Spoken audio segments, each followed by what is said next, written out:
পৰীক্ষাৰ যিহেতু ওচৰ চাপিছে সেইকাৰণে আমি এতিয়া মেক্সিমাম MCQs কৰি আছো আৰু আজি আমি অলপমান ইজি ঠিক আছে ইজি টু মডাৰেট বেছি আমি ক্ৰিটিকেল কুৱেশ্যন নকৰো আৰু আপোনালোকৰ ৰিভাইজ হ'ব ভালদৰে চাই যাব মন দি যাব ঠিক আছে আৰু যিখিনি কনচেপ্ট বা থিয়ৰি আছে অলৰেডি পঢ়োৱা হৈ গৈছে কমপ্লিট তাত আমি নোসোমাও এতিয়া MCQs সমূহ আমি কৰিবলৈ ট্ৰাই কৰিম আৰু আজি আমাৰ প্ৰায় 16-17 নম্বৰ পাৰ্ট মান হ'ব বহুত MCQs কৰাইছো আপোনালোকে যদি ফ'ল' কৰি আছে তেনেহ'লে নিশ্চয় গম পাইছে এতিয়া প্ৰথম কুৱেশ্যনটো হ'ল যে Bukuni Patani is a traditional customs of which tribe মানে বুকুনি পাতানি কোন জনগোষ্ঠীৰ পৰম্পৰাগত সাজ হয় এইটো মনত ৰাখিব কোচ ৰাজ বংশী তাৰপিছত এইটো হাইডাং ঠিক আছে হাইডাং গীত নিশ্চয় শুনে আপোনালোকে যে Haidang are the traditional folk songs of which tribe এইটো আপোনাৰ সোণোৱাল কছাৰীসকলৰ ঠিক আছে হাইডাং গীত কোনটো জনগোষ্ঠীৰ পৰম্পৰাগত লোকগীত হয় তাৰপিছত এটা ইম্পৰ্টেণ্ট কুৱেশ্যন যে লৌহ লাহাই ঠিক আছে আৰু লালি হিলাই লাই are the two types of traditional song এই দুটা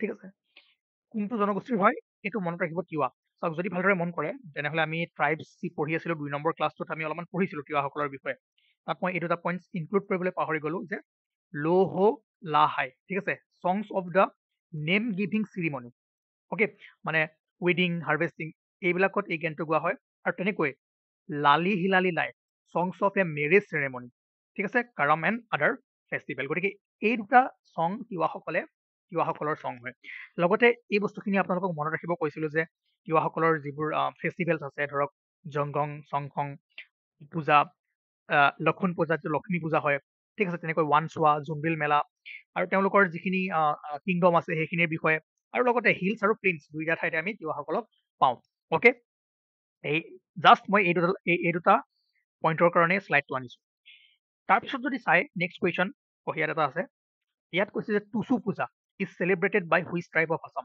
টুচু পূজা মনত ৰাখিব টি ট্ৰাইবছ আৰু এইটো সময়তে পালন এতিয়া চলি আছে লগতে যিখিনি আমি ট্ৰাইবছৰ পূজা দিছিলোঁ পূজাখিনি এবাৰ চাব কেতিয়াবা এনেকৈ নাহি মিলাব আহিবও পাৰে অ'কে তাৰপিছত এই কুৱেশ্যনটো হ'ল যে according to some Buddhist traditions Buddha attain nirvana in which of the following temples of Assam নিশ্চয় জানে যিটো হাজো য'ত যি মানে কোনটো ঠাইত আছে ডাইৰেক্ট টেম্পলটোৰ নাম সোধা নাই ঠিক আছে এতিয়া কোন ঠাইত হাজোত আমি সেইকাৰণে কওঁ হাজোত বুদ্ধ ইছলাম আৰু হিন্দুৰ মিলনভূমি বুলি কওঁ আমি কাৰণ ইয়াতে কিছুমানে বিশ্বাস কৰে যে বুদ্ধদেৱে ইয়াতে বৌদ্ধা এটেইন নিৰ্বাণা আৰু কোনটো মন্দিৰ হয় সেই মন্দিৰটো এটা স্পেচিফিকেলি আমি কৈছিলোঁ কমেণ্ট কৰি জনাব নাও ইয়াত কৈছে যে তলৰ সকলৰ ভিতৰত শংকৰদেৱৰ মুছলমান শিষ্য কোন আছিলে who among the following was the Muslim disciple of Sankardeva Chandsai ঠিক আছে আৰু লগতে নৰোত্তম তেওঁ আছিল নাগা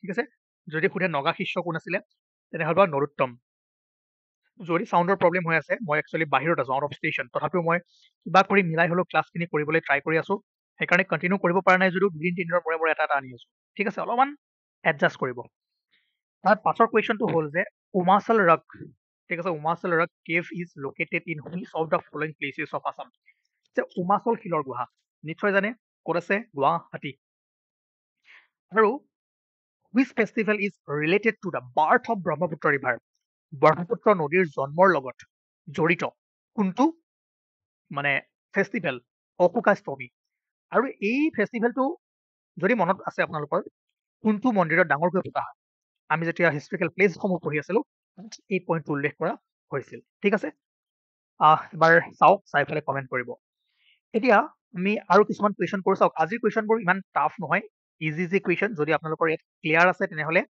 স্কিপ কৰিব পাৰে আদাৰৱাইজ ৰিভাইজ কৰিব পাৰে ঠিক আছে শুই লওক চাই যাওক লিখিব দৰকাৰ নাই আৰু আমি কিছুমান আগে কৰা কুৱেশ্যন কৰিম কাৰণ ইয়াত মাৰ্ক কৰা হৈ আছে আপোনালোকে নিশ্চয় গম পাব প্ৰথম ক'ত গ'ল প্ৰথম অসমীয়া উপন্যাসখনৰ নাম সকলোৱে জানো আমি ভানুমতী আৰু তেনেকৈ which of the following was the first Assamese news paper তলৰ কোনখন আছিল প্ৰথম অসমীয়া কাকত দিছ ইজ দৈনিক বাতৰি নাও এইটো জানে যে দ্য ৰথ যাত্ৰা at Puri is celebrated in অনাৰ অফ হুইচ ডেইটি মানে পুৰীত ৰথ যাত্ৰা কোনজন ভগৱানৰ আমি সন্মানত পালন কৰোঁ জগন্নাথ জয় জগন্নাথ নিউজত আছিল দিব পাৰে ঠিক আছে অ'কে তাৰপিছত অনিকান্তবাদ এটা মূল তত্ত্ব আৰু দৰ্শন তলৰ কোনটো ধৰ্মৰ ঠিক আছে which of the following Anekantavada is a core theory and philosophy কোনটো আছিলে জৈনিজিম অ'কে মনত ৰাখিব তাৰপিছত কৈছে যে what is the architecture of Kamakhya temple? Kamakhya মন্দিৰৰ স্থাপত্য কি আছিলে?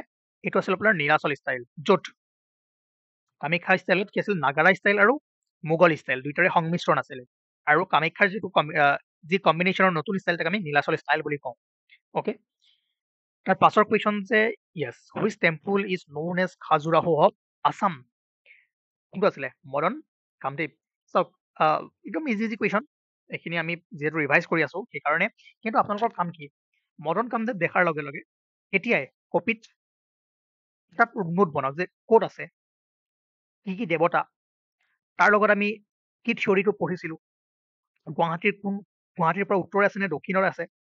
তাৰপিছত লগতে আমি কি চাইছিলো যে ইয়াৰ যিবোৰ আৰ্ট আৰ্কিটেকচাৰ আছিলে কোনটো যুগৰ আছিলে, কোনে বনাইছিলে। এই কুৱেশ্যনৰ লগত এনেকে আপোনালোকে কি কৰিব লাগিব, ৰিভাইজ কৰিব লাগিব। আৰু মই ইমানখিনি বিশ্বাস কৰোঁ আৰু ইমানখিনি মোৰ কনফিডেঞ্চ আছে যে আপোনালোকে এই বস্তু সকলোবোৰ পইণ্টছ পাইছে আৰু সকলোবোৰ মদন কামদেৱ দেখাৰ লগে লগে আপোনালোকৰ মাইণ্ডত আহিছে। যদি অহা নাই তাত মই একো ক'ব নোৱাৰিম। যদি আপুনি KSGS আছামৰ ষ্টুডেণ্ট হয় বা মানে প্ৰথমৰ পৰা আপোনালোকে ক্লাছবোৰ চাই আছে, তেনেহ'লে এই সকলোবোৰ পইণ্টছ এক ছেকেণ্ডতে আপোনালোকৰ মনত আহি যাব লাগে। ঠিক আছে, অ'কে। নাও architecture of Kamakhya temple, Kamakhya মন্দিৰৰ স্থাপত্য কি? নীলাচল ক'লো। আৰু এই বস্তুবোৰ ইউটিউবতে আছে, ঠিক আছে, কোনো এপ বা কোনো পেইড কোৰ্চ নহয়, ইউটিউবতে আছে বস্তুবোৰ, আপোনালোকে চাব পাৰিব। তাৰপিছত হু বিল্ড দ্য বাবৰি মছজিদ? বাবৰি মছজিদ কোনে নিৰ্মাণ কৰিছিলে? মীৰ বাকি। অ'কে, তাৰ পাছৰ কুৱেশ্যনটো হ'ল যে the Ajanta caves were build during the period of, কোনটো সাম্ৰাজ্যৰ সময়ছোৱাত অজন্তাৰ গুহাসমূহ নিৰ্মাণ কৰা হৈছিলে? গুপ্ত। অ'কে, পাছৰ কুৱেশ্যন ইয়াত চাব যে অযোধ্যাৰ যি ৰাম মন্দিৰ তলৰ কোনখন নদীৰ পাৰত? এইটো আপোনাৰ চৰায়ু। অ'কে, আৰু ৰাম মন্দিৰত কিমানটা মণ্ডপ? ঠিক আছে, 5টা মণ্ডপ মনত ৰাখিব। মন্দিৰৰ পিকচাৰখন নিশ্চয় দেখিছে, তাতে 5টা আপোনাৰ মণ্ডপ আছে। আৰু যি ৰাম মন্দিৰৰ ওচৰেৰে নদীখন পাৰ হৈ গৈছে তাৰ নাম চৰায়ু। অ'কে, তাৰ পাছত যদি মন কৰে তেনেহ'লে চাওক, মই আকৌ কৈ আছো দেই, এইবোৰ সৰু সৰু কুৱেশ্যন দি আছো আজি, মই কোনো ক্ৰিটিকেল কুৱেশ্যন কৰা নাই, আপোনালোকে স্কিপ কৰি যাব পাৰে যাৰ যাৰ ক্লিয়াৰ হৈ আছে। দ পাৰ্বতীয়া কোন ঠাইত আছে? তেজপুৰ, আৰু বৰপেটা সত্ৰ কোনে প্ৰতিষ্ঠা কৰিছিলে? মনত পেলাওক, মাধৱদেৱ, বৰপেটা সত্ৰ। তেনেকৈ বাকী সত্ৰবোৰ কোনে কোনে প্ৰতিষ্ঠা কৰিছিলে? লগে লগে এতিয়াই চাই দিয়ক এবাৰ, তেতিয়া পৰীক্ষাত ভুল নহয়। নাও চামাংকান ফেষ্টিভেল ইজ চেলিব্ৰেটেড বাই, চামাংকান উৎসৱ কোনে পালন কৰে? কাৰ্বিসকলে। ঠিক আছে, তাৰপাছত বৰজালী ভাষাত, Brajavali language is a mixture of Assamese language and which of the following language? Brajavali ভাষা অসমীয়া আৰু মৈথিলী ভাষাৰ কি হয়? সংমিশ্ৰণ হয়। ঠিক আছে, অসমীয়া মৈথিলী এইকেইটা মিলি ব্ৰজাৱলী ভাষাটো উৎপত্তি হৈছে। তাৰপিছত কৈছে যে which Ahom king give royal precedence to Bihu? কোনজন আহোম ৰজাই বিহুক ৰজাঘৰীয়া পৃষ্ঠপোষকতা দিছিলে? ইয়াৰ এনচাৰ আপোনাৰ ৰুদ্ৰ সিংহ। তাৰপিছত খেৰাই পূজা ইজ পাৰফৰ্ম বাই, বড়োসকলে পালন কৰে। অ'কে, লগতে বড়োসকলৰ নাম অহাৰ লগে লগে কি কৰিব লাগিব, কি কি ফেষ্টিভেল আছে, খেৰাই বাহিৰৰ যিখিনি ফেষ্টিভেল আছে বা হাৰ্ভেষ্ট ফেষ্টিভেল কোনকেইটা, বড়োসকলৰ আমি যদি আমি চাওঁ চেঞ্চাছত পপুলেশ্যন কোনটো ৰেংকত আহে, তাৰপাছত বড়োসকলৰ ড্ৰেছসমূহ কি কি আছে, তেওঁলোকৰ ৰাইচ বিয়াৰসমূহ কি কি আছে, গম পালে পইণ্টছবোৰ কেনেকৈ আমি চাব লাগিব। তাৰপাছত নেক্সট কুৱেশ্যন যে দেওধানী নৃত্য কোন দেৱীৰ পূজাৰ লগত জড়িত? আপোনালোকে জানে, মা মনসা দেৱী। আৰু পৰাগ ফেষ্টিভেলটো পালন কৰে মিচিং জনগোষ্ঠীয়সকলে। ঠিক আছে, অ'কে। নেক্সট কুৱেশ্যন ইয়াত কৈছে যে Baisho, which of the following tribes of Assam celebrated Baisho puja? মই কৈছিলো ন, ট্ৰাইববোৰৰ পূজাখিনি এবাৰ চাই থৈ দিব, তথাপিও আজি MCQত আমি যিমানখিনি পাৰো কৰিবলৈ ট্ৰাই কৰিম। এইটো হ'ব আপোনাৰ ৰাভাসকলে বাইশো পূজা কি কৰে? উদযাপন কৰে। তেনেকৈ উমানন্দ মন্দিৰ কোনে নিৰ্মাণ কৰিছিলে? এইটো হ'ব আপোনাৰ উত্তৰ গদাধৰ সিংহ। অ'কে, তাৰ পাছৰ কুৱেশ্যন হ'ল যে who was the first chief justice of the Assam high court? Assam উচ্চ ন্যায়ালয়ৰ প্ৰথম মুখ্য ন্যায়াধীশ কোন আছিলে? RF Lords. Then which of the following personalities was never a chief minister of independent Assam?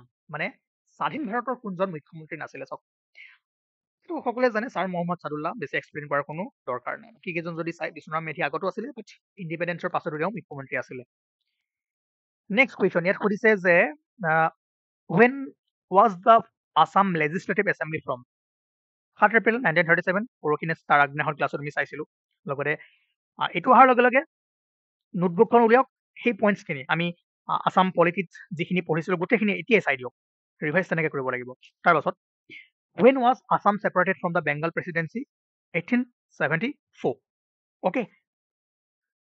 Next question আমি যাব লাগিব ক'ত গ'ল? ইয়াত কৈছে যে who discovered tea plants in Assam in 1823? 1823 চনত অসমত চাহ গছ ৰবাৰ্ট ব্ৰুচ বাৰ্ডাৰ। আৰু upper Assam was annexed to the British Empire in the year 1938. ঠিক আছে, 1938 আপাৰ আছাম কি কৰা হৈছিল? annex কৰা হৈছিল। আৰু ইয়াত কৈছে যে শৰাইঘাটৰ যুদ্ধ কোন বছৰত হৈছিলে? তাৰ আগতে আপোনালোকে জানিব লাগিব যে শৰাইঘাটৰ যুদ্ধৰ সময়ত ৰজা কোন আছিলে, ঠিক আছে, কোন আছিল সেনাপতি, সেইখিনিও জানিব লাগিব। কিন্তু ইয়াৰ এনচাৰটো মতে হ'ব যে 1671 হৈছিল আপোনাৰ শৰাইঘাটৰ যুদ্ধ, বেটেল অফ শৰাইঘাট। আৰু অসমত কোন বছৰত চাহ ডিস্কভাৰ হৈছিল? 1823, ঠিক আছে। What was চিলাৰাইৰ ৰিয়েল নেম? চিলাৰাইৰ প্ৰকৃত নাম কি আছিলে? শুক্লধ্বজ, উইনো সংগ্ৰাম সিংহ এইটো আছিলে। তাৰ পাছত আৰু Vikramaditya, who was known as the Vikramaditya of Kamrup, কোন? নৰনাৰায়ণ। নৰনাৰায়ণৰ কোৰ্টত বহুতো মহাকবি আছিলে, হয় নাই? তেওঁলোকে হেম সৰস্বতী, শংকৰদেৱ, মাধৱদেৱ তেওঁলোকো আছিলে। গতিকে এইখিনি বস্তু আপোনালোকে ভালদৰে চাব লাগিব। তাৰ পাছত যদি আমি চাওঁ তেনেহ'লে আমি পাম যে গোহাঁই কমল আলি, লগে লগে ৰিভাইজ কৰিব। Gohain Kamal Ali route was constructed during the reign of Gohain Kamal Ali, Naranarayan তেওঁ বনাইছিলে। তাৰপাছত আপোনাৰ লগে লগে মনত ধুদৰ আলি, গোহাঁই কমল আলি অহাৰ লগে লগে ধুদৰ আলি, বছ ইফালে সিফালে দুইটা যাতে মাইণ্ডত আহি যায়। আৰু who was the founder of Mayamara Satra? Mayamara সত্ৰৰ প্ৰতিষ্ঠাপক অনিৰুদ্ধ দেৱ। নেক্সট কুৱেশ্যন, ইয়াত কৈছে যে coinage of Koch kingdom was call, Koch ৰাজ্যৰ মুদ্ৰাক কি বুলি কোৱা হৈছিলে? নাৰায়ণী, ঠিক আছে, নাৰায়ণী মুদ্ৰা বুলি কোৱা হয়, যি কোচ কিংডমে ইছ্যু কৰিছিলে মুদ্ৰাটো। তেনেকৈ আমি সকলোৱে জানো capital of Koch kingdom at was, Koch ৰাজধানী আছিলে কোচবিহাৰত, ঠিক আছে, কোচ কিংডমৰ কেপিটেল কোচবিহাৰ। তাৰ পাছৰ কুৱেশ্যনটো হ'ল যে ইয়াত কৈছে যে who was the first king of Koch dynasty? Koch বংশৰ প্ৰথম ৰজা, দিছ বিশ্ব সিংহ, বিশু। আৰু নৰনাৰায়ণৰ প্ৰকৃত নামটো কি আছিল? মল্লদেৱ। চাওক, শুক্লধ্বজ চিলাৰায়ৰ প্ৰকৃত নাম আছিলে, কিন্তু নৰনাৰায়ণৰ প্ৰকৃত নাম আছিলে মল্লদেৱ, ঠিক আছে। তাৰ পাছৰ কুৱেশ্যন, ইয়াত আমি পাম যে who was the founder of the Chutia kingdom? Chutia ৰাজ্যৰ প্ৰতিষ্ঠাপক কোন আছিলে? বীৰপাল, ঠিক আছে, প্ৰতিষ্ঠাপক হ'লে বীৰপাল, আৰু শেষৰজন হ'লে আপোনাৰ নীতিপাল। ইয়াতে লিখাই আছে চুতীয়া ৰাজ্যৰ শেষৰ ৰজা কোন আছিলে? নীতিপাল, প্ৰথমজন আৰু শেষৰজন। সেইকাৰণে মই একেলগে আনিছো শ্লাইডটো যাতে আপোনালোকে পৰীক্ষাত ভুল নকৰে। আৰু সেন বংশ, সেন ডাইনেষ্টিৰ শেষৰ ৰজাজন সুধিছে যে who was the last ruler of Sen dynasty? Nilambar. Okay. আৰু Mulagabharu the brave died fighting against, মূলাগাভৰুৱে তাৰ বিৰুদ্ধে যুঁজি মৃত্যুবৰণ কৰিছিলে? তুৰ্বাক খান। অ'কে, এইটো খেলি মেলি নলগাব, তুৰ্বাক খান, নীলাম্বৰ। নেক্সট কুৱেশ্যন যে Hem Saraswati was a court poet of which king? ধৰ্ম নাৰায়ণ নে দুৰ্লভ নাৰায়ণ? ইয়াৰ মাজত খেলি মেলি লাগে, মই এবাৰ এই বস্তুটো ভুলকেও দিছিলো। সেইটো হ'ল যে